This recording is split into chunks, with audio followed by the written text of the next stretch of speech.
اللهم صل على سيدنا محمد يا رب صل وسلم دائما أبدا على حبيبي.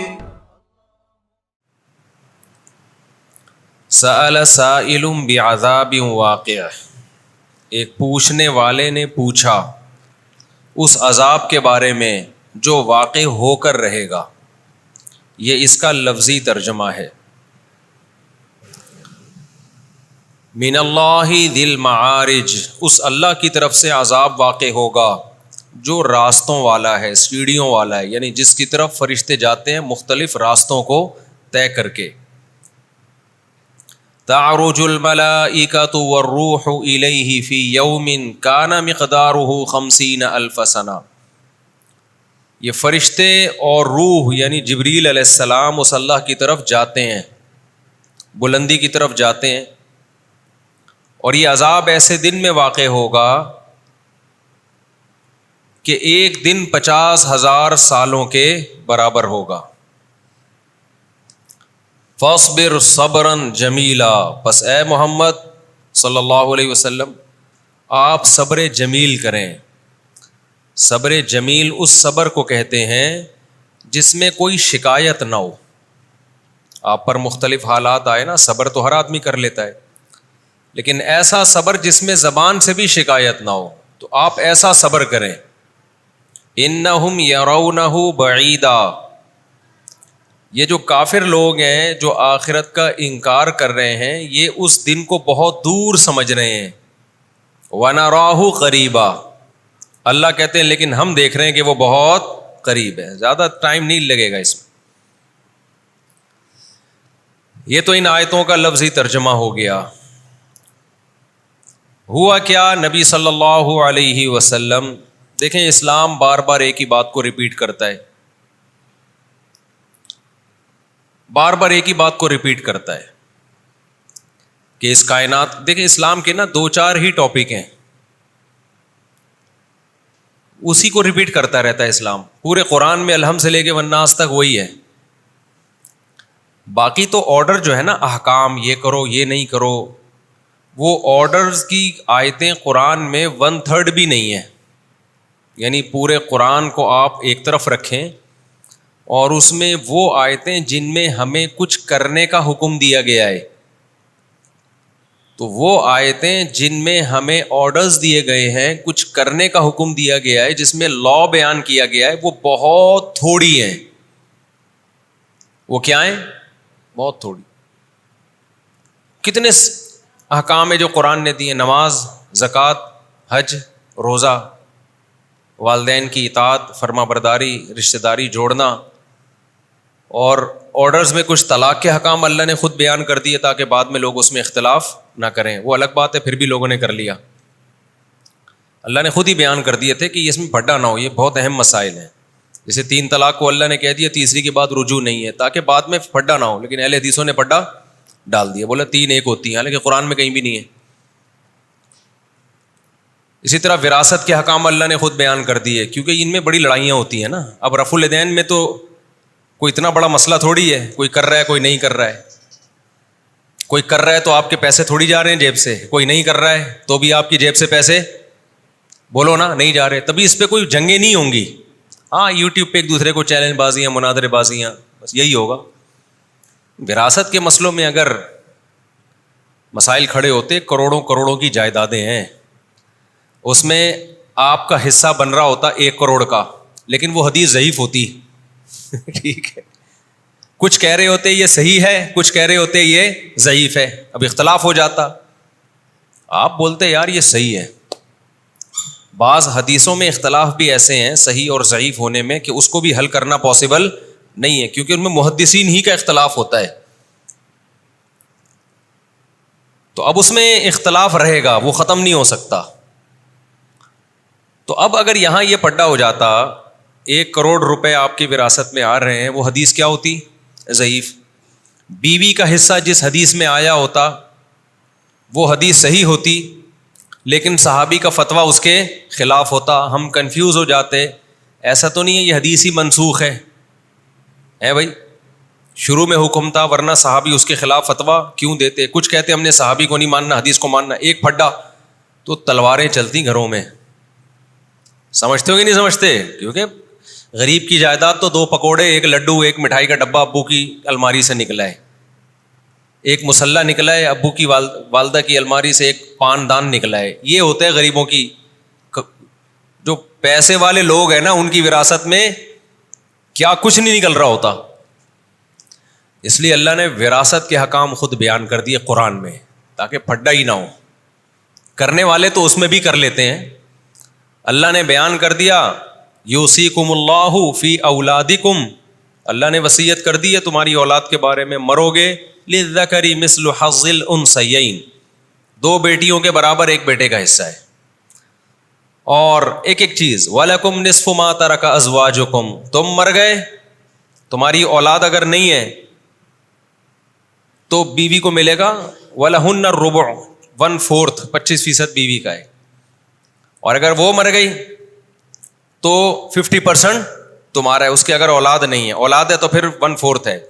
ایسی ایکسپلین کیا نا بہترین طریقے سے, تاکہ جھگڑا کیا ہو جائے, ختم. اب طلاق کے مسئلے بھی ایسے ہی تھے, کیونکہ طلاق سے بیوی حرام ہو جاتی ہے. اگر طلاق واقع نہیں ہوئی ہے تو حلال ہے, ہو گئی ہے تو کیا ہے, وہی عورت جو سر کے بال سے لے کے پاؤں کے ناخن تک آپ کے لیے حلال تھی, وہ سر کے بال سے پاؤں کے ناخن تک آپ کے لیے حرام ہو گئی. تبھی طلاق کے مسائل بھی اللہ نے بہت وضاحت سے ایکسپلین کر دیے, بتا دیا طلاق مرتان, صریح لفظوں سے جب طلاق دو گے تو 2 دفعہ تمہارے پاس رائٹ ہے. اس میں خدا کی قسم اللہ نے ایسا کچھ بھی نہیں کہا کہ فوراً دو یا بعد میں دو. آج کل کے اسکالرز جھوٹ بولتے ہیں, لفاظی کرتے ہیں باتوں میں. فَإِمْسَاكُمْ بِمَعْرُوفٍ أَوْ تَسْرِيحٌ بِإِحْسَانٍ, اچھے طریقے سے رکھو یا عمدہ طریقے سے چھوڑ دو. فَإِن طَلَّقَهَا, اگر تیسری دے دی, فَلَا تَحِلُّ لَهُ مِن بَعْدُ, بیوی حلال نہیں ہے. اللہ نے یہ نہیں کہا فوراً دی یا بعد میں دی, یہاں تو اللہ نے بتا دیا کہ احکام بہت کلیئر بیان کر دیے. تبھی صحابہ میں طلاق کے مسئلوں میں اختلاف نہیں تھا. سب صحابہ کے نزدیک 3 کتنی ہوتی تھیں, 3. یہ تو 7ویں صدی ہجری میں ابن تیمیہ رحمۃ اللہ نے ایک ڈال دیا مسئلہ, پھر اہل حدیثوں کو نے وہاں سے اٹھا کے لے کے بڑی ڈھٹائی کے ساتھ اس پہ ڈٹ گئے ہیں وہ. اچھا, اب ہم آگے چلتے ہیں. وراثت کے حکام قرآن نے کھول کے بیان کر دیے. تو چند حکام ہی ہیں, چند یتیموں کے حکام قرآن نے وضاحت سے بیان کر دیے, بہت چند ملیں گے. باقی قرآن میں احکام نہیں ہے زیادہ, آرڈرز نہیں ہے. قرآن میں 3 باتوں کو زیادہ فوکس کیا گیا ہے, بار بار قرآن اسی کو ہائی لائٹ کرتا ہے. نمبر 1, خود سے نہیں بنے ہو, کسی نے تمہیں بنائے. اور یہ 3 سوال ہی ایسے ہیں جو دنیا کے لیے سب سے زیادہ امپورٹنٹ ہے. انہی سے دنیا جان چھڑاتی ہے. باقی مذہب سے کسی کا کیا لینا دینا میرے بھائی. امریکہ میں مسجدیں کم تھوڑی ہیں, جاپان میں کوئی کم مسجدیں تھوڑی ہیں. حاجی امریکہ سے بھی آتے ہیں, ہو سکتا ہے اسرائیل سے بھی آتے ہوں, ٹھیک ہے نا. حاجیوں پہ کوئی مسئلہ تھوڑی ہے. 3 بڑے سوال آتے ہیں. پہلا سوال, ہم بنے نہیں ہیں, ہمیں کسی نے بنایا ہے. قرآن اس کو بہت فوکس کرتا ہے. نمبر 2, توحید, کہ صرف وہی ہے, اس کے ساتھ کسی کو شریک بولو نہیں کرنا. نہ شرک اکبر کرنا ہے, نہ شرک اصغر. اکبر کیا ہوتا ہے؟ آپ نے یہ سمجھ لیا کہ اللہ کے علاوہ بھی کسی اور کے پاس وہ اختیارات ہیں اسباب سے ہٹ کے کچھ کرنے کے. دیکھو دنیا میں جو بھی کچھ کرتا ہے نا, کوئی لاجک ہوتی ہے اس کی تو کام کر لے گا, کوئی سبب نہ ہو تو کام نہیں کرے گا. ڈاکٹر نے آپریشن کرنا ہے, کینچی ہوگی تو کاٹ دے گا, کینچی نہیں ہو تو پھونکے لگا کے کاٹے گا. وہ پھونکوں کو جو بھی پھونکوں والی سرکار یاد آ جاتی ہے. آج کل ہمارے چینل کو بہت اسٹرائک دینے کی کوشش کر رہی ہے پھونکوں والی سرکار. میرے چینل کے پیچھے ان کے پاس ٹیکنیکل انجین وہ ہیں یوٹیوب کے ماہرین. اتنا میرے چینلوں کے, جب سے میں نے پھونکوں والی سرکار پہ وہ بیان کیا نا کہ ایک سلنڈر بھر کے رکھو اور یوں کرتے رہا کرو, کیا اتنی پھونک, میں اگر اتنی پھونکیں لگاؤں میری تو پھونک ختم ہو جائے گی بھائی. صحیح بات ہے یار, ہر آدمی میں ایک محدود لمٹ میں پھونک ہوتی ہے. غیر محدود صلاحیتیں اور طاقتیں اللہ نے کسی کو نہیں دی ہیں. لیکن بہرحال پھونکوں والی سرکار ہمارے لیے قابل احترام ہے. ہم نے احتراماً یہ مشورہ دیا تھا کہ آپ ایک سلنڈر رکھیں, ایک دفعہ بھروا لیں, کسی مرید کو پکڑا دیں, وہ اسپرے کرتا رہے گا. اس دن کے بعد سے میری شامت آئی ہوئی ہے. ایڈمن بتا رہا ہوتا ہے اسٹرائکوں کی کوشش, چینل بند کراؤ, یوٹیوب پہ اپلیکیشنیں جا رہی ہیں. تو احمد بھائی نے مجھے بولا ایک بیان ریکارڈ کروا دو, پھونکو والی سرکار کو بتا دو کہ آپ یہ حرکت کرنے کی کوشش نہ کریں, کیونکہ ہم آپ کے چینل کے خلاف اگر ہو گئے نا تو آپ کے لیے جان چھڑانا مشکل ہو جائے گا پھر. تو یہ چھوڑ دو. ہم نے آپ کی تعریف میں ایک بات کہی ہے, آپ کی پھونک یعنی آپ کا ٹائم بچانے کے لیے, کہ ہول سیل پہ ہمیں, جو آدمی ہول سیل پہ کام کر سکتا ہے اس کو ریٹیل پہ کرنے کی ضرورت. دیکھو ایک آدمی انڈے بیچ رہا ہے 2-3 کر کے, ہم اس کو اچھا مشورہ دیتے ہیں, ابے تیرا تو اتنا بڑا آدمی ہے, تو ہول سیل پہ کرنا ہے یہ کام, تو آپ ہول سیل پہ جا جاؤ اور اس میں ہو جائے گا. تو یہ اسٹرائک کی آپ کوشش نہ کریں, اس سے آپ کو انشاءاللہ کچھ بھی حاصل نہیں ہوگا, ٹھیک ہے نا. تو اپنی خام خامے صلاحیتیں برباد ہوں گی, اور پھر آپ تو پھونکوں کے ماسٹر ہو. آپ ہمارے چینل پہ یوں لگاؤ پھو, ایک دم چینل اڑ جائے. ایک لنگڑا سیدھا ہو رہا ہے, اسٹرائک تو آسان عمل ہے, کیا خیال ہے؟ بلکہ ہو سکتا ہے میری ویڈیو آ رہی ہو, آپ نے کہا پھو, میں ہی ٹیڑھا ہو جاؤں یہاں پہ. یار جو ٹیڑھے کو سیدھا کر سکتا ہے وہ سیدھے کو ٹیڑھا بھی تو کر سکتا ہے نا. تو کیا ضرورت ہے آپ کو اسٹرائک ہے؟ اتنے سارے انجینئر بٹھا دیے, وہ سب میرے چینلوں کے پیچھے پڑے ہوئے ہیں. ملحد ویسے ہی ہمارے چینل کے پیچھے پڑے ہوئے ہیں, جو اتنی اپلیکیشن یوٹیوب میں میرے چینل کے خلاف گئی ہوئی ہیں. آپ کی سوچ ہوگی, جو ایتھیس لوگ ہیں نا, ایتھیس لوگ اور کچھ فرقہ پرست لوگ بھی, اتنی اپلیکیشن یوٹیوب میں, تو یوٹیوب کے حوصلے کو داد دیتا ہوں بھائی, بچا کے کیسے رکھا ہوا ہے. تو وجہ اس کی ہے کہ یوٹیوب لا کو جو فالو کرتا ہے نا, تو پھر یوٹیوب یہ دیکھتے ہیں لا کو فالو کر رہے ہو تو ٹھیک ہے. ہم لا کو, یوٹیوب کی پالیسی اور اس کی جو ٹرمز اینڈ کنڈیشنز ہیں, جو ان کی پالیسی ہیں, اس کے اگینسٹ نہیں جاتے. اور یہ جو لوگ کہتے ہیں نا ہمارا چینل اڑ گیا, یوٹیوب کو اسلام سے دشمنی ہے, ہم نے جو اب تک آبزرو کیا ہے, نہ یوٹیوب کو اسلام سے محبت ہے نہ دشمنی ہے.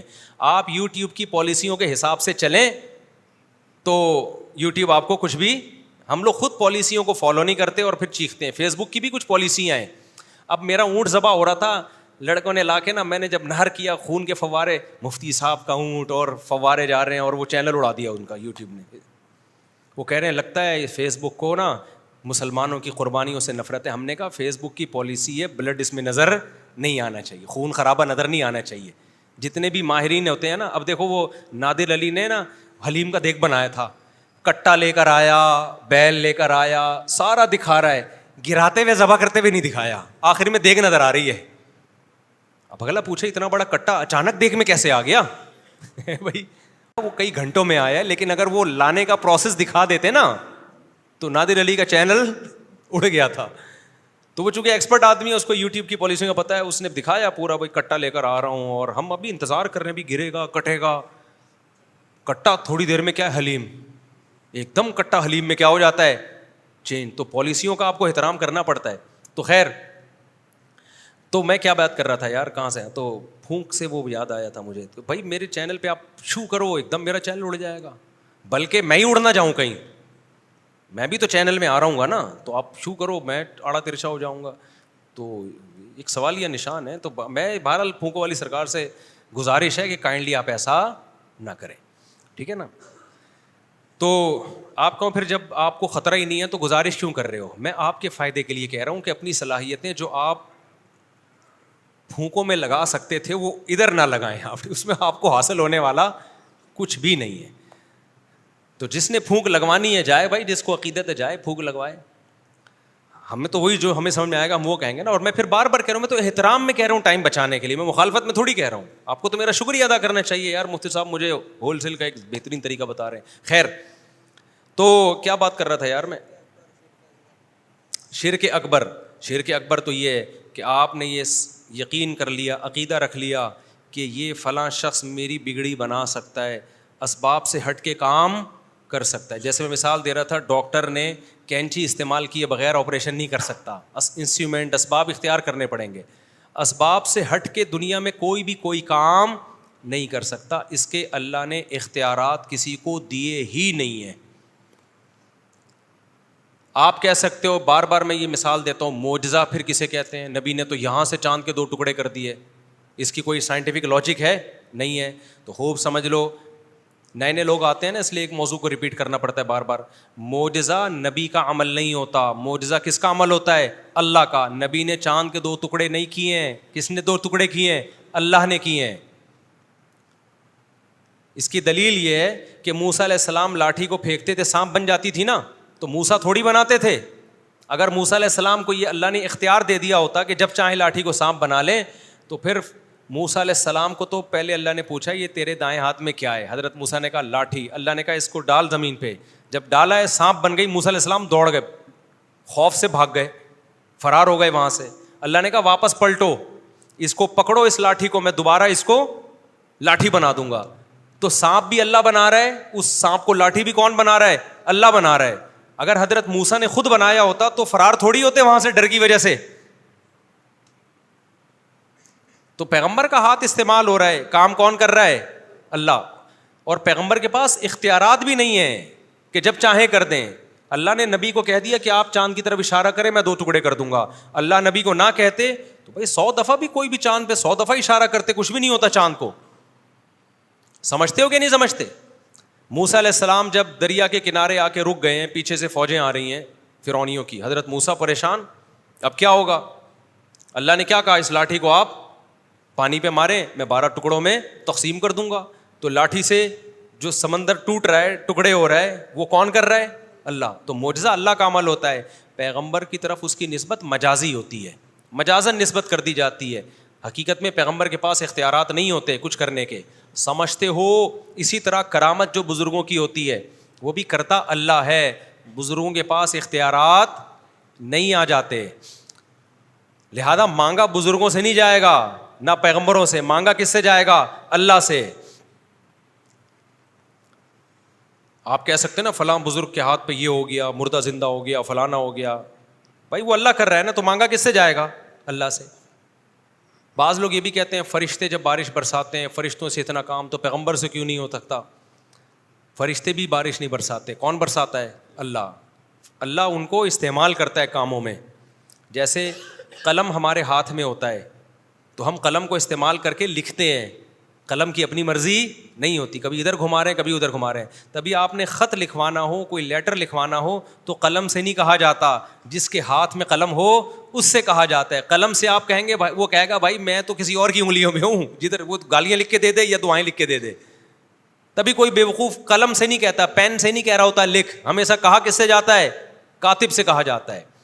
تو پیغمبروں کے معجزے اور بزرگوں کی کرامتیں دیکھ کر بزرگوں یا پیغمبروں سے مانگنا شروع کر دینا, یہ شرک ہے. اور ان کرامتوں کا انکار کرنا یہ اللہ کی قدرت کا انکار ہے, یہ بھی ایک طرف انتہا ہے. بعض لوگ کرامت ہی کے وجود کے منکر ہو جاتے ہیں.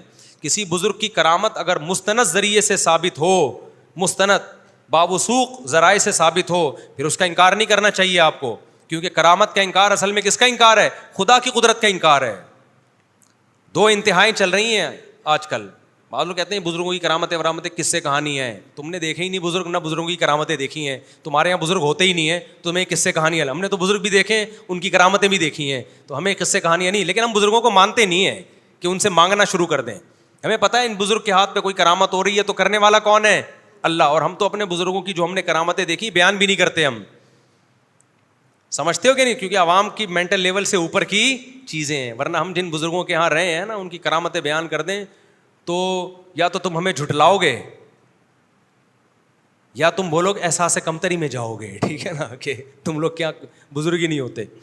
تو 2 انتہائیں چل رہی ہیں. کچھ ایک قوم تو ایسی ہے جنہوں نے بزرگوں کی کرامتوں میں ہی دین کو سارا رکھ دیا ہے, اور کرامتیں بھی ایسی ایسی لا رہے ہیں جن کا وقوع ممکن ہی نہیں ہے, یعنی جو کوئی مستند ذریعے سے ثابت ہی نہیں ہے. وہ ایسی ایسی, ابھی چاند پہ پہنچایا تھا نا کسی نے غوث اعظم کو, کوئی مستند ذریعے, کوئی کتاب میں نہیں ہے یہ واقعہ, کوئی مستند ذریعے سے ثابت نہیں ہے. ایک تو چاند پہ جا رہے ہی نہیں ہو تم لوگ, اوپر سے ایسے ایسوں کو پہنچا رہے ہو جو اس الزام سے کیا ہیں, بری ہیں. تو ایک یہ شرک ہے. دوسرا شرک کیا ہوتا ہے کہ اللہ کے حکم کے مقابلے میں کسی کے حکم کو فالو کرنا, یہ شرک اصغر ہے. یہ مارکیٹ میں بہت ہول سیل کے حساب سے چل رہا ہے. تو اللہ نے دونوں کی نفی کی ہے. اللہ نے کہا جب میں خدا ہوں تو ماننی کس کی ہے؟ میری. ہم کلچر کو خدا مانتے ہیں, اللہ کو خدا نہیں مانتے. افرأیت من اتخذ الہہ ہواہ, اے مخاطب کیا تو نے دیکھا جس نے اپنی خواہشات کو خدا بنایا ہوا ہے. اپنی خواہشات سے پوچھتا ہے کہ کیا دل چاہ رہا ہے, خواہشات کہتی ہیں پینے کا دل چاہ رہا ہے شراب پینے کا، چل بھائی پی لیتے ہیں. خواہشات کہتی ہیں چوری کا دل چاہ رہا ہے، چل بھائی چوری. خواہشات کہتی ہیں انٹرنیٹ پر فحش فلمیں دیکھنے کا دل چاہ رہا ہے، چل بھائی یہ خواہش پوری کرتے ہیں. تو اس کا خدا اللہ ہے یا خواہشات ہیں؟ غلام کی اپنی مرضی چلتی ہے. آپ کسی آفس میں بیٹھے ہو، آپ کو تنخواہ بھی ملتی ہے، آپ کا ایک باس بھی ہے. باس نے آپ کو کہا کہ یار ایسا کر 2 دودھ پتی بنا کے لا. آپ دودھ پتی کے بجائے آپ گرین ٹی بنا کے لے آئے. وہ کہا بھائی تو گرین ٹی نہیں، میں نے تو تیرے کو دودھ پتی بولا تھا. آپ کہا سر میرا جو دل چاہ رہا ہے نا وہ گرین ٹی کا چاہ رہا ہے، 1 کپ آپ پئیں گے 1 کپ، میرا جو دل چاہتا ہے میں تو وہی کرتا ہوں. لیکن سر آپ میرے باس ہیں. باس اور سنائیں کیسے ہیں آپ؟ ہو سکتا ہے باس ایک دفعہ برداشت کر لے. اس کے بعد باس نے کہا ایسا کر نہاری لے کر آ، اپنے لیے بھی 2 روٹی لیا، آج تجھے بھی ساتھ بٹھا کے کھاؤں گا. آپ بریانی لے کر آ گئے. باس کہہ رہے میں نے تجھے بریانی نہاری بولا تھا. آپ کہ سر میرا جو دل چاہ رہا ہے نا، نہاری تو رات میں نے کھائی ہے، مفتی صاحب کی ویڈیو دیکھی تھی، میرا دل چاہ میں کھا لوں، تو رات تو میں کھا چکا ہوں، اب میں کیا کھاؤں گا؟ بریانی. باس کہے گا ایسا کر یا تو میری کرسی پہ آ کے بیٹھ جا، یہی کہے گا نا، یا مجھے باس کہنا چھوڑ دے، یہ تکلف نہ کیا کر. تو ہم بھی یہی کچھ کر رہے ہیں اللہ کے ساتھ.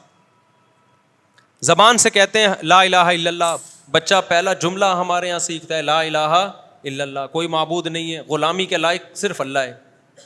اس کے بعد سارا دن مانتے کس کی ہیں؟ اپنی. اللہ نے کہا فجر کی نماز پڑھو، میں نے کہا دل نہیں چاہ رہا یار. آج میرے ایک پرانے دوست آئے، بڑے پکے نمازی تھے، میں نے کہا 5 نمازیں پڑھو، کہہ رہے 4 پڑھ رہا ہوں، 5ویں نہیں ہو پا رہی، فجر نہیں ہو پا رہی.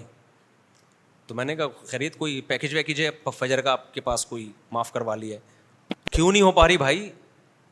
آپ کو کہیں انٹرویو کے لیے بلائے، کوئی اچھی جگہ جاب آ جائے اور صبح 4 بجے بلایا جائے، 5 بجے، چھوڑے انٹرویو کو، ڈیٹنگ پوائنٹ میں اگر 4 بجے کا ٹائم دے محبوبہ، کوئی یہ کہے گا کہ جی میری آنکھ نہیں کھلی؟ بولو نا، کوئی بھی نہیں کہے گا بھائی. تو بات یہ کہ جب اللہ ہے، اور خدا کی قسم اللہ جو دیتا ہے نا، فجر کی اذان میں اللہ نے الصلاۃ خیر من النوم کا الگ سے لفظ ایڈ کروایا کہ نماز نیند سے بہتر. یہ جو مزے تمہیں آ رہے ہیں نا، یہ مزے اس مزے کے مقابلے میں کچھ بھی نہیں ہے جو نماز کے بعد تمہیں ملیں گے، دنیا میں بھی اور آخرت میں بھی. سب سے لذیذ نماز اللہ نے فجر کی رکھی ہے، سب سے مزے کی نماز جماعت کے ساتھ. تو یہ دوسری نوعیت کا شرک ہے، اس کی بھی قرآن میں بہت زیادہ بولو نفی ہے. بھائی صرف اللہ ہے، کسی کو نہیں مانتا ایسی کی تیسی. لوگوں سے بولا کرو. میں اکثر ایک واقعہ سناتا ہوں. ہمارے حضرت بتایا کرتے تھے کہ اسلام آباد میں ایک آدمی کا جاب ملی، وہ بندہ پہلے ہی نماز نہیں پڑھتا تھا. تو انٹرویو کے دوران انہوں نے کہا بھائی آپ کو نماز پڑھنے کی اجازت نہیں ہوگی. اس نے کہا مجھے نہیں چاہیے ایسی جاب.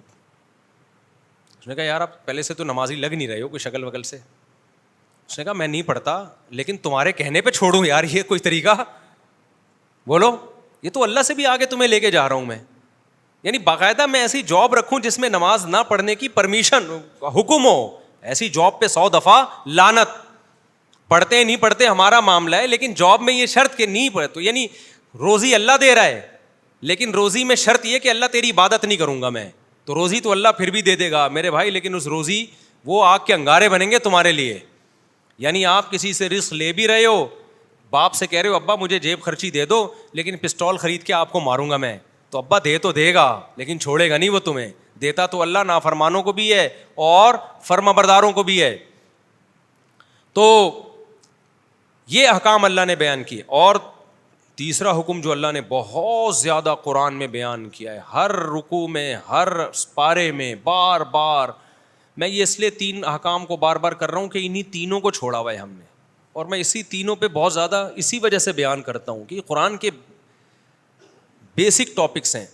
وہ تیسرا کیا؟ مرنے کے بعد ختم نہیں ہوگا میرے بھائی.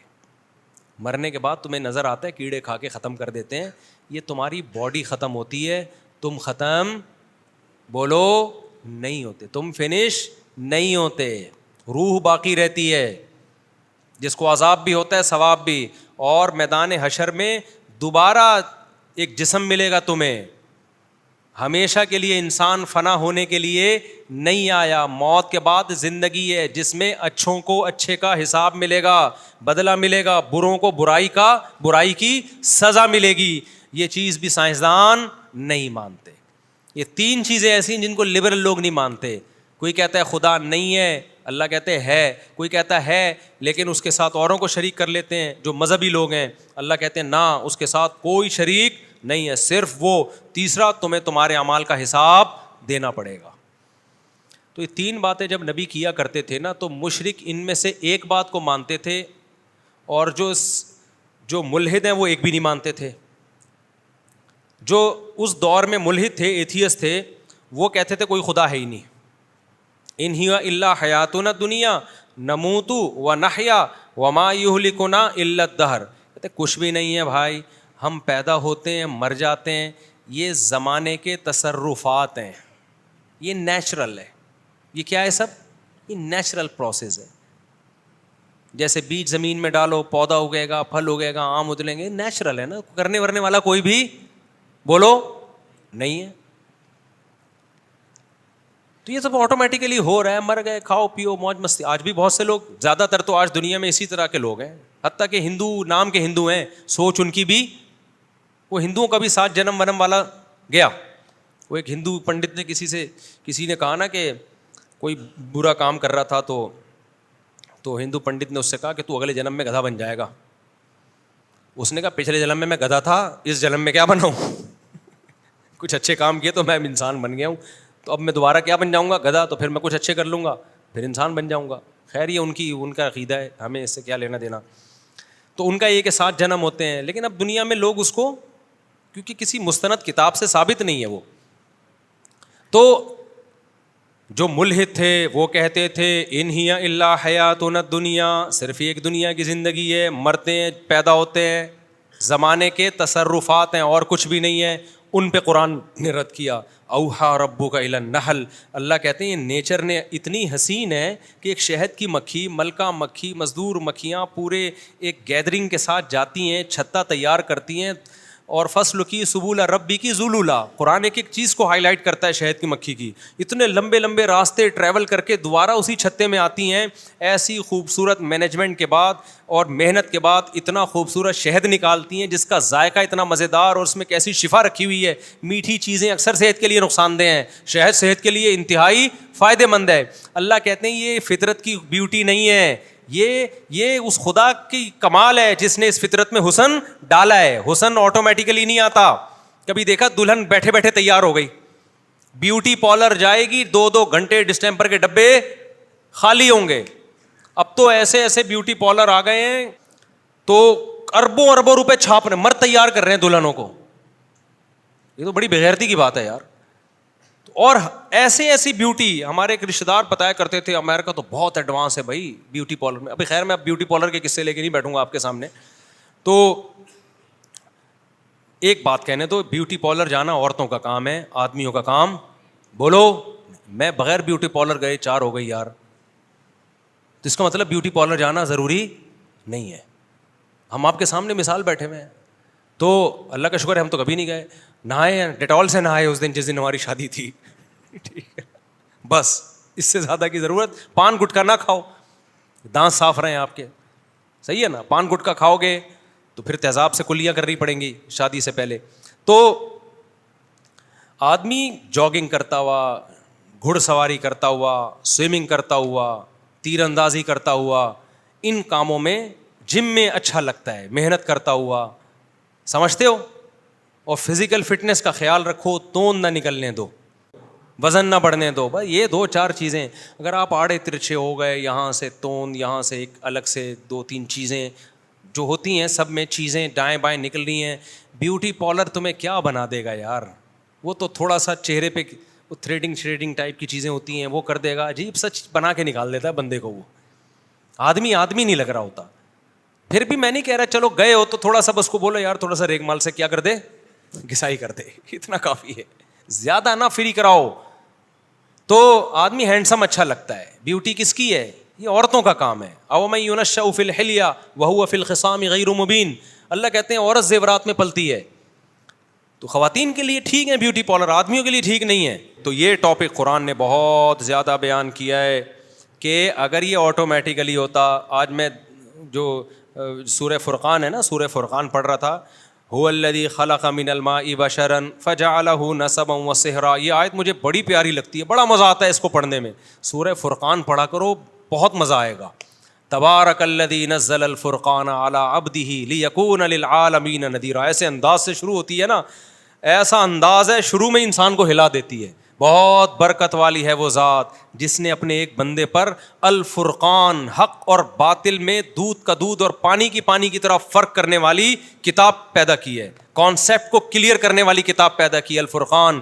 لیکون للعالمین نذیرا, تاکہ وہ ایک یتیم پیغمبر, یتیم محمد صلی اللہ علیہ وسلم سارے جہانوں کے سارے انسانوں کو اللہ کے خوف اور اللہ کے عذاب سے ڈرا دے. کیا ڈرائے؟ کہ تم سب آزاد نہیں ہو, تم میں ہر شخص سے اپنے اعمال کا حساب دینا پڑے گا. اس پیغام کو لے کے محمد صلی اللہ علیہ وسلم مکہ میں آئے, اور ایک یتیم پہ اللہ کہتے ہیں ہم نے قرآن اس لیے نازل کیا تاکہ یہ یتیم ساری دنیا کے سارے انسانوں کو بتا دے کہ مرنے کے بعد ختم نہیں ہونا, مرنے کے بعد حساب و کتاب دینا ہے. کیا جلال ہے یار اس ایک آیت میں. اور نازل کب ہو رہی ہے؟ مکہ میں, جب 4 آدمی بھی مسلمان نہیں ہوئے تھے. اور ایسے یتیم پہ نازل ہو رہی ہے جو نہ لکھنا جانتے اور نہ پڑھنا جانتے. کیا کانفیڈنس ہے یار, کیا کانفیڈنس ہے. اگر کوئی اس وقت ہوتا وہ کہتا بھائی تمام جہان آپ ایک مکہ میں یتیم, کوئی جانتا آپ کو ہے نہیں, قافلے یہاں سے نہیں گزرتے, نہ پانی ہے نہ گھاس ہے, اور بات کیا کر رہے ہو ساری دنیا کے سارے انسان. اللہ کہتا ہے وہ اللہ وہ برکت والی ذات ہے جس نے قرآن کو نازل کیا, اس قرآن کے ذریعے ہی پھیلا دے گا اللہ. اور آج پھیلا دیا نا پوری دنیا میں. دنیا میں کوئی ایک چپا ایسا نہیں ہے جہاں قرآن پڑھا نہ جاتا ہو. دنیا میں سب سے زیادہ نام اللہ کا لیا جاتا ہے. اذانیں دیکھو پوری دنیا میں پھیل چکی ہیں. تو اسی سورہ فرقان میں اللہ کہتا ہے خلق من الماء بشرا. اللہ کہتے ہیں تمہیں اللہ کی قدرت سمجھ میں نہیں آتی. ایک غلیظ پانی سے انسان کو بنایا میں نے, اس پانی کو دیکھو, اور بنا کے کیا فجعلہ نسبا وصہرا, اس کو 2 خاندان دے دیے, ددیال نلیال, اور بلوغت کے بعد ایک خاندان دے دیا سسرال. اتنی بڑی عزت دے دی اس کو, خاندانوں میں پیدا کیا. اس کی خوشی پہ ددیال نلیال بھی خوش ہوتا ہے, سسرال بھی خوش ہوتا ہے. اس کے رونے پہ ددیال نلیال بھی روتا ہے اور سسرال بھی روتا ہے. ایک پانی کو اتنی عزت آٹومیٹیکلی اب بولتی بند نہیں مل سکتی. لوگ کہتے ہیں نا بولو نہ بولا نہیں بولا کرو, آپ خود ہی بول لیا کریں تاکہ میں بولو نہ نہیں بولا کروں, سینٹینس مکمل کر لیا کریں. ایک غلیظ پانی تھا, کوئی کہہ سکتا تھا ایک ایسے پروسیس سے اس کو ابھی گزارا جائے گا ایک ایسی مشین میں کہ یہ چودھری اور وڈیرا بنے گا, ٹھیک ہے نا, یہ سائنٹسٹ بنے گا, اور یہ ایک سیاستدان بنے گا, یہ ایک بڑا آدمی بنے گا, یہ ملینز بنے گا, بلینئرز بنے گا, اور پھر اس کا ایک خاندان ہوگا. اس کو تنگ کرو گے اس کا باپ بھی آئے گا, ماں بھی آئے گی لڑنے کے لیے, پورا پیچھے خاندان ہوگا, اس کے رونے پہ خاندان روئے گا. پھر اس کا ایک, اللہ نے تو ایک سسرال کا ذکر کیا, میں نے اس آیت کی قدر کرتے ہوئے میں نے کہا جب سسرال اتنی بڑی نعمت ہے تو 4 ہونے چاہیے. تو میرے اوپر یہ آیت اور زیادہ فٹ آ رہی ہے. کیا خیال ہے بھائی کہ هو الذی خلق من الماء بشرا, اللہ نے ایک غلیظ پانی سے انسان کو پیدا کیا اور اسے نسب بھی دیا, اور 4 عدد نسب ایک دیا, اور سسرال کتنے دے دیے.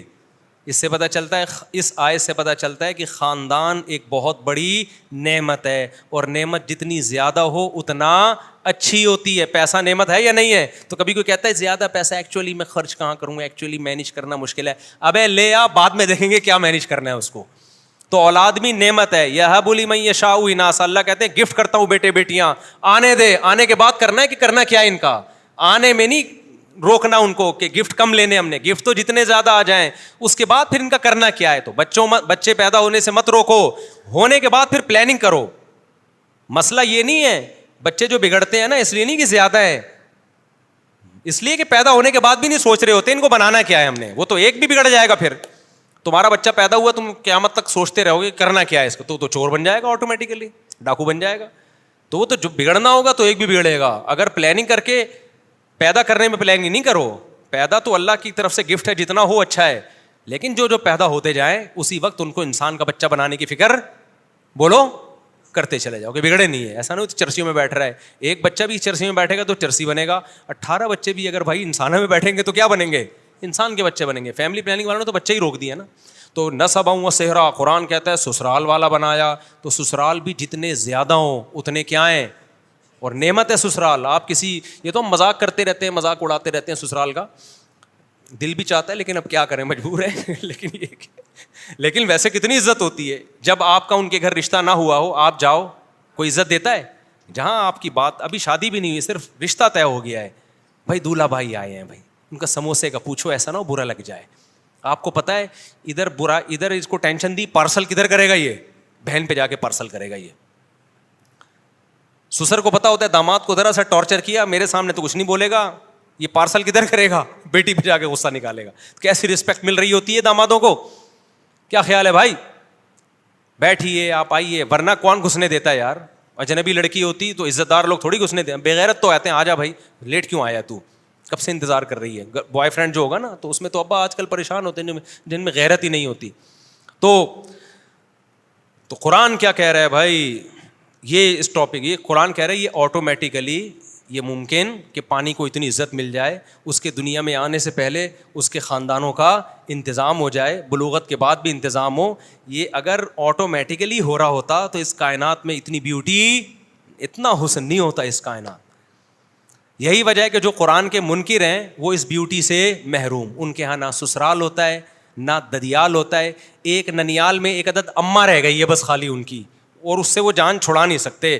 ورنہ گورے کا بس چلے تو وداؤٹ اماں بچے پیدا ہوں, کلوننگ کے ذریعے, ٹیسٹ ٹیوب کے ذریعے, اماں کے رشتے سے بھی کٹا دے, بولو ریاست کے غلام بن کے رہو, بس تم اسٹیٹ کے غلام بنو, ٹیکس ٹائم پہ دے دیا کرو.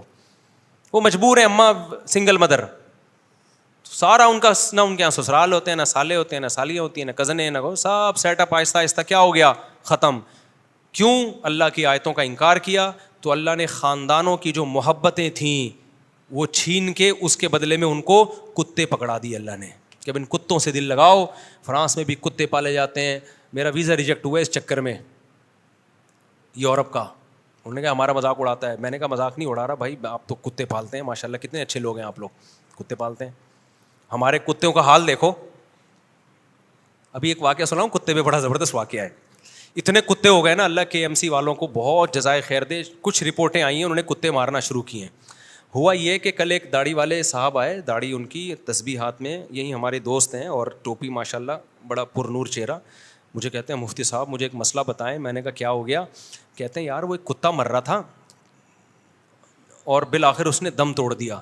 تو KMC کی گاڑی مجھے نظر آئی. میں نے کہا یہ آپ لوگوں نے میں سے کسی نے مارا ہے؟ اس نے کہا ہاں. کہتے ہیں میں نے کہا بہت شکریہ آپ کا, اللہ جزائے خیر دے یار, یہ تو کتے بہت کاٹ رہے تھے انسانوں کو, تو شکر ہے آپ نے کچھ کنٹرول کیا. ایک نقاب میں خاتون ڈرائیونگ کرتے ہوئے نا گاڑی, کہتے ہیں میرے قریب آ کے رکی. انہوں نے میری بات کہتے ہیں سن لی. انہوں نے کہا کہ یہ آپ کہہ رہے ہیں کتا مارنے کے بارے میں؟ میں نے کہا جی. میں نے کہا یہ آپ کو خوشی ہوئی ہے کتے کو اس طرح سے مارا گیا اور یہ مر گیا, یعنی زہر وہر کچھ کھلایا ہوگا؟ جی مجھے خوشی ہوئی ہے. تو آپ نماز بھی پڑھتے ہیں؟ ابھی نماز پڑھنے جا رہے ہیں؟ کہ جی نماز, دعا بھی مانگیں گے اللہ سے, ذکر اذکار بھی؟ کہ جی. یعنی ایک طرف آپ کتے مار رہے ہیں, دوسری طرف نمازیں پڑھ رہے ہیں. مطلب یہ تھا کیا یہ کھلا تضاد نہیں ہے؟ یعنی ایک طرف آپ ٹوپی پہن کے, داڑھی پہن کے اتنے اچھے کام بھی کر رہے ہو, اور دوسری طرف ان مخلوق پر کتوں کے ساتھ یہ ظلم. یعنی عجیب اسلام ہے آپ کا, ادھر کتے بھی مار رہے ہو, ادھر اللہ کی عبادت بھی. کہتے ہیں میں نے اس خاتون سے کہا, کل کا واقعہ ہے, کہتے ہیں میں نے اس خاتون سے کہا کہ دیکھیں یہ کتے انسانوں کو کاٹتے ہیں. خاتون فوراً کہتی ہیں کیا سارے کتے کاٹتے ہیں؟ میں نے کہا نہیں, کتے پہ لکھا ہوتا ہے کہ یہ کاٹے گا, اور یہ والا کاٹنے کے لیے, اور یہ کسی کو کچھ بھی نہیں کہے. وہ بیچارے اتنے کنفیوز ہوئے اس خاتون کی نصیحت سے, میرے پاس آیا کہ یار مصعب میں نے کوئی ظلم ہو گیا. میں نے اس کو اپریشیٹ کر دیا کہ میں نے کہا KMC والوں نے پہلی دفعہ کوئی خاندانی انسانوں کے بجائے فوکس کس کو کرنا شروع کر دیا انہوں نے. یہ ایک بہت گڈ نیوز ہے.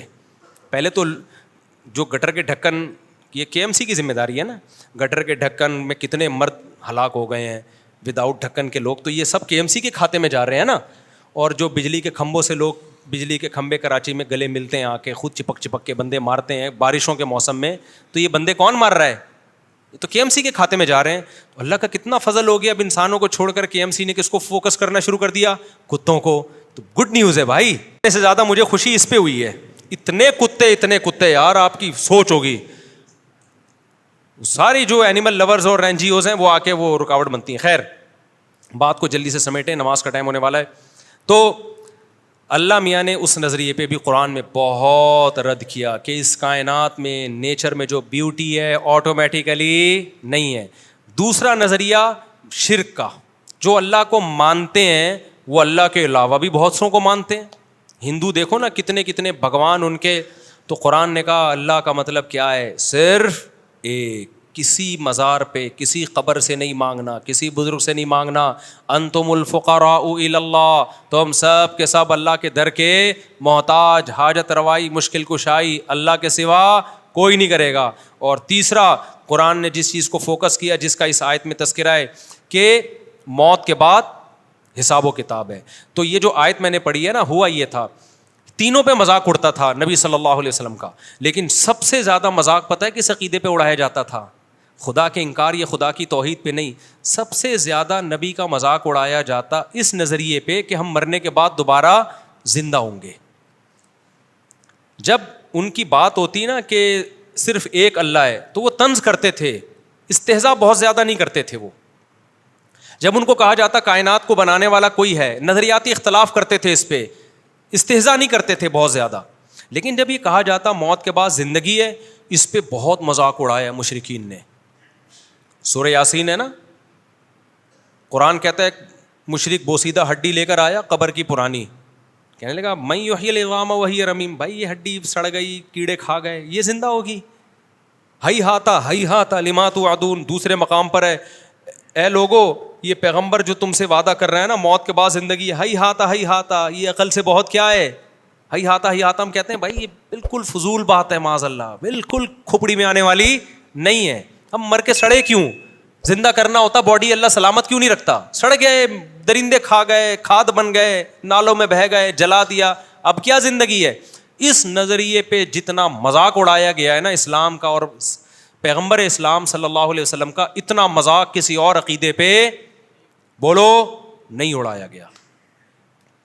اس لیے قرآن اس کو بہت زیادہ فوکس کرتا ہے. قرآن کہتا ہے جو اس آسمانوں اور زمین کو اور اتنی خوبصورت کائنات کو پہلی مرتبہ بنا سکتا ہے, جو تم نے مان لیا کہ پہلی مرتبہ تو بنے ہیں نا, تو دوبارہ کیوں نہیں بنا سکتا بھائی؟ اللہ نے پھر مثالیں کیسی کیسی دی ہیں. اللہ ہم سے ہماری زبان میں مثالیں سمجھاتا ہے, جو مثالیں ہمارے کلچر میں رائج ہیں. اللہ کہتے ہیں بتاؤ کسی چیز کو پہلی دفعہ بنانا آسان ہے یا دوسری دفعہ؟ دوسری دفعہ آسان ہوتا ہے. تو جس نے پہلی دفعہ بنا لیا وہ دوبارہ کیوں نہیں بنا سکتا بھائی؟ منی سے انسان بنا دیا تو اس انسان کو مر کے دوبارہ کیوں نہیں بنا سکتا؟ ریپیئرنگ تو آسان ہے, فرسٹ ٹائم ایجاد کرنا. ادھر موبائل مارکیٹ میں نیا موبائل آتا ہے, فوراً 20 کاپیاں اس کی آ جاتی ہیں. وہ کاپی کرنے والے فرسٹ ٹائم نہیں بنا سکتے تھے, دیکھ دیکھ کے کاپی کر لیتے ہیں. افغانستان میں بمباری ہوتی تھی, امریکی جہاز ہیلی کاپٹر ویپن ہوتا تھا, تو چائنا والے اور تو کہتے ہیں دنیا والے پہنچ جاتے ہیں, ابے دیکھیں کاپی کریں ٹیکنالوجی. فرسٹ ٹائم بنانا مشکل ہے, ٹیکنالوجی کو کاپی کرنا کیا ہے آسان. اللہ کہتے ہیں جب یہ کچھ بھی نہیں تھا میں نے سب بنا دیا, تو تمہیں دوبارہ بنانا کیا مشکل ہے؟ اس میں کیوں مذاق اڑا رہے ہو؟ تو پھر وہ اسی مذاق میں نا نبی سے آ کے کہا کرتے تھے اچھا کب ہوگا یہ, ٹائم تو بتائیں, یہ دوبارہ زندگی ہمیں کب ملے گی, قیامت کب آئے گی, وہ عذاب کب ہوگا؟ تو اس کو قرآن نے جزو قرآن بنا دیا ان آیتوں کو. سأل سائل بعذاب واقع, اے نبی آپ سے ایک پوچھنے والا آ کے پوچھتا ہے مذاق اڑانے کی نیت سے, وہ عذاب کب واقع ہوگا جو واقع آپ کے خیال میں واقع ہونے والا ہے؟ بتا دینا, ٹائم بتا دینا. جیسے ایسے ہی ہے جیسے کوئی ہمیں دھمکی دے رہا ہو, میں پولیس لے آؤں گا, کہتے ہیں لے آنا, ٹھیک ہے نا, بتا دے یار کب آئے گی. تو مذاق اڑانا شروع کر دیا. اللہ نے قرآن میں جگہ جگہ کہا ہے کہ میں نے اس کا علم کہ کب آئے گی کسی مقرب پیغمبر یا فرشتے کو بھی اس کا علم نہیں دیا. یہ دماغ سے نکال دو کہ میں یہ بتاؤں گا کب آئے گی, اس میں حکمتیں ہیں. ٹائم نہیں بتایا اللہ نے. قل لا یجلیھا لوقتھا الا ھو, اے نبی ان سے کہہ دیجیے اس کو اس کے وقت پہ وہی ظاہر کرے گا, مجھے اس کے بارے میں علم نہیں ہے. میں پیغمبر ہوں, پیغمبر کا کام, میسنجر کا کام, جو میسج ملے اس کو آگے ڈیلیور کرنا ہے. مجھے جو میسج ملا ہے وہ یہ ملا ہے کہ یہ بات ڈیلیور کر دوں کہ تمہارا حساب و کتاب ہوگا, کس دن ہوگا یہ مجھے خود بھی نہیں پتا. ایک موقف تھا. اگر محمد صلی اللہ علیہ وسلم معاذ اللہ نقل کفر جھوٹے نبی ہوتے اور دنیا کی لالچ اور چاہت میں نبوت کا اعلان کیا ہوتا تو آپ کہہ دیتے 100 سال بعد آئے گی. کیا خیال ہے؟ 200 سال بعد آئے گی. 200 سال بعد کون جا کے دیکھتا بھائی؟ نبی کو معاذ اللہ نقل کفر، جو عزت حاصل کرنی تھی، جو دولت، وہ تو مل جاتی نا بھائی. دنیا میں جو نفس پرست لوگ ہوتے ہیں وہ کہتے ہیں یار ابھی تو لوٹو، ہمارے مرنے کے بعد جو مرضی ہوتا رہے. لیکن تمام پیغمبروں کا موقف اس میں ایک ہی تھا، مضبوط موقف. ہمیں معلوم نہیں ہے، ہمیں نہیں پتا، کیونکہ ہم عالم الغیب نہیں ہیں. قرآن نے یہ بھی کہا، یہ سوال بھی بہت دہراتے تھے، کب آئے گی، کب آئے گی، ٹائم بتائیں. قرآن ہر دفعہ ایک ہی بات کو ریپیٹ کرتا ہے لیکن مختلف انداز سے. تو قرآن نے ایک جگہ یہ بھی کہہ دیا سورہ اعراف میں یا سورہ انعام میں کہ اے نبی آپ ان سے کہہ دیجئے قل لا اعلم الغیب، مجھے غیب کا علم نہیں ہے، مجھے غیب کا علم نہیں ہے، مجھے نہیں پتا کب آئے گی. بھائی یہ تو جس سے جو دے گا وہ بتائے گا تو پتہ چلے گا، وہ نہیں بتا رہا ہے. یہ فرشتے کو بھی علم نہیں. بخاری مسلم کی حدیث ہے، جبریل علیہ السلام نبی کے پاس آئے انسانی شکل میں اور نبی سے آ کے پوچھا کہ ایمان کیا ہے، اسلام کیا ہے. آپ نے بتایا ایمان ایک خدا پہ ایمان لانا، موت کے بعد زندگی، فرشتوں پہ ایمان. جبریل نے پوچھا کہ اسلام کیا ہے، آپ نے فرمایا اسلام ہے 5 نمازیں قائم کرنا، زکوٰۃ ادا کرنا، رمضان کے روزے رکھنا اور حج بیت اللہ کرنا. آپ نے فرمایا جبریل نے احسان کیا ہے، یعنی ہر عمل میں ایکسیلنسی کسے کہتے ہیں. آپ نے فرمایا ان تعبد اللہ کأنک تراہ، اللہ کی ایسے عبادت کرو جیسے کہ تم اس کو دیکھ رہے ہو، یعنی تم اللہ سے تمہارا تعلق مضبوط ہو. ظاہر ہے تعلق مضبوط ہوتا ہے تو عبادت میں ایکسیلنسی پیدا ہوتی ہے کہ نہیں ہوتی. پھر جبریل نے پوچھا اچھا بتائیں قیامت کب آئے گی. آپ نے کیا جواب دیا، مل مسئول عنہا باعلم من السائل، ہر سوال کا جواب میرے پاس نہیں ہے. فرمایا جس سے پوچھا جا رہا ہے اس کو پوچھنے والے سے زیادہ معلومات نہیں ہے. یعنی نبی نے بتا دیا مجھے پتا ہے کہ تمہیں بھی نہیں پتا ہے کہ کب آئے گی، مجھے بھی نہیں پتا ہے اور تمہیں بھی نہیں پتا ہے. پھر جبریل نے کہا کہ یا رسول اللہ علامتیں بتائیں قیامت کی، یہ تو نہیں پتا کب آئے گی، کچھ علامتیں تو ہوں گی. آپ نے علامتیں بتائی ہیں، ہمارے نبی نے قیامت کی علامتیں بتائی ہیں، قیامت کا ٹائم نہیں بتایا. اس میں ایک بڑی علامت کیا بتائی، ان تلد الامۃ ربتہا، باندی اپنے آقا کو جنے گی. کیا مطلب؟ ہونا یہ چاہیے جو پیدا ہوا ہے وہ جس نے پیدا کیا اس کو اپنی ماں یا اپنا باپ سمجھے، لیکن پیدا ہونے کے بعد آپ اپنا باپ پیدا کرو گے، جو کہ آج کل کیا ہو رہا ہے. آج کل اولادیں ماں باپ سے ڈرتی ہیں، جوان اولادیں ماں باپ سے ڈرتی ہیں، ماں باپ جوان اولادوں سے ڈرتے ہیں. بولو نا، ماں باپ ڈرتے ہیں کس سے؟ بہویں ساسوں سے ڈرتی ہیں یا ساسیں بہوؤں سے ڈرتی ہیں؟ ساسیں بہوؤں سے ڈرتی ہیں. آج کل بہو آئی ہے بیچ کے نہ کھا جائے ہمیں. ونس اپون اے ٹائم بہوؤں پہ ظلم بہت زیادہ ہوا، اب بھی ہوتا ہے، لیکن اب ساس کو بھی لفٹ کرانا جو مدر ان لا ہے قرآن کے مطابق، اس کو لفٹ کرانا انڈیپینڈنٹ انڈیویجول میں لائف گزارتی ہیں. میرے ہسبینڈ ہے، یہ میں ان کی وائف ہوں، آپ کون ہیں؟ آپ ان کی مدر ہوں گی نا. لائف کو انجوائے کریں اپنے ہسبینڈ کے ساتھ. وہ کہہ رہی بیٹا پانی پلا دو، بیٹا آج کچھ اچھی سی کھچڑی پکا کے کھلا دو، تو فوراً ایک بیان چلا دیں گی بہو پہ ساس کی خدمت واجب نہیں ہے، اور ساس سسر کا اسلام میں کوئی رشتہ نہیں ہے. اس کا مطلب یہ جو قرآن نے کہا ہے کہ اس نے پانی سے انسان کو پیدا کر کے نسب والا سسرال والا بنایا، تو یہ سسرال والا اللہ نے ایویں ہی ذکر کر دیا. تو سسرال والے میں تو سب سے پہلے ساس سسر ہی آئیں گے نا، شوہر کے ماں باپ ہی تو آئیں گے. یہ تو اللہ میاں نے ایسے ہی کہہ دیا. نئے نئے اسکالر مارکیٹ میں آ رہے ہیں، کچھ بھی پھینکتے چلے جاؤ. میں مانتا ہوں بہوؤں پہ بڑا ظلم ہوتا ہے، وہ حرام ہے، ناجائز ہے جو آج کل ظلم چل رہا ہے مارکیٹ میں، لیکن یہ بھی نہیں ہے کہ بہو اور ساس کا کوئی رشتہ ہی نہیں ہے. جو بھائی رشتہ ہے اور ایک محترم رشتہ اللہ نے بنا دیا. تو خیر کہاں سے بات، جلدی ٹائم بہت کم رہ گیا، جلدی کدھر چھوڑا ہے میں نے؟ پانی. ہاں، ان تلد الامۃ ربتہا، نبی نے فرمایا قیامت کی علامات ہیں کہ باندی اپنے آقا کو جنے گی، یعنی باپ اپنے باپ کو جنے گا. آج کل جو ابا سے پیدا ہو رہے ہیں نا وہ ابا کے باپ پیدا ہو رہے ہیں. ابا پوچھ ہی نہیں سکتے تو لیٹ کیوں آ رہا ہے، پوچھ سکتے ہیں آج کل جوان اولادوں سے، گٹر کے ڈھکن پہ اتنی دیر سے کیا کر رہا تھا بیٹھا ہوا. فوراً جو فلمیں ڈرامے دیکھتے ہیں نا، ڈیڈی پاپا، ایک تو ابو بلوایا کرو یار ابا کو. ابو کے لفظ میں کتنا پیار ہے یار، شکر ہے ہم اپنے ابو کو ابو بولتے تھے. پاپا ڈیڈی بھی جائز ہے، بابا بھی جائز ہے. میرے ایک چینل کے بچے مجھے بابا بولتے ہیں، 3 چینلوں کے ابو بولتے ہیں. میرے پاس تو ہر قسم کی سہولت ہے، ڈیڈی بھی بلوا سکتا ہوں، لیکن جو بابا بولتے ہیں نا میرا دل چاہتا ہے وہ مجھے کیا بولیں، ابو بولیں. ابو کے لفظ میں بڑا پیار ہے یار.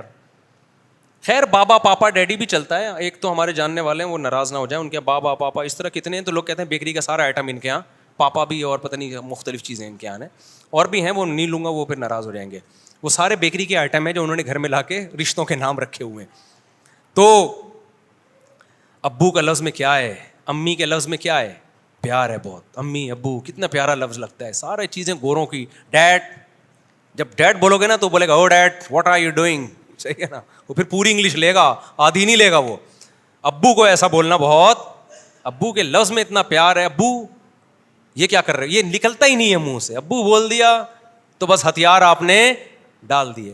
اب ایسا نہ ہو ڈیڈی کو جا کے کچھ الٹا سیدھا بولنا شروع کر دو. ڈیڈ بول رہے ہو, ابو بول رہے ہو, چلو جو مرضی بولو, لیکن باپ کو سمجھو. کیا باپ ہے, وہ تمہیں ڈانٹ سکتا ہے, ضرورت پڑے تو تھپڑ بھی لگا سکتا ہے, مار دے, آگے سے سینہ مت اکڑا کرو. یہ قیامت کی علامات ہیں کہ بڑے چھوٹے بن جائیں گے, اور چھوٹے کیا بن جائیں گے, باپ بن جائیں گے. وقت مکمل ہو گیا, اذان بھی ہونے والی ہے.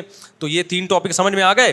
تو سأل سائل بعذاب واقعی میں بھی یہی کہ اس نے پوچھا کب آئے گی, تو اللہ نے فرمایا للکافرین لیس لہ دافع, جب آئے گی یہ تو میں نہیں بتاؤں گا, لیکن یہ بتا دوں جب آئے گی تو کوئی بھی اس کو ٹال نہیں سکتا. تو خود کہے گا کہ یہ کیوں آ گئی ہے قیامت. اللہ تعالی ہمیں سمجھنے کی عمل کی توفیق عطا فرمائے. نماز کے بعد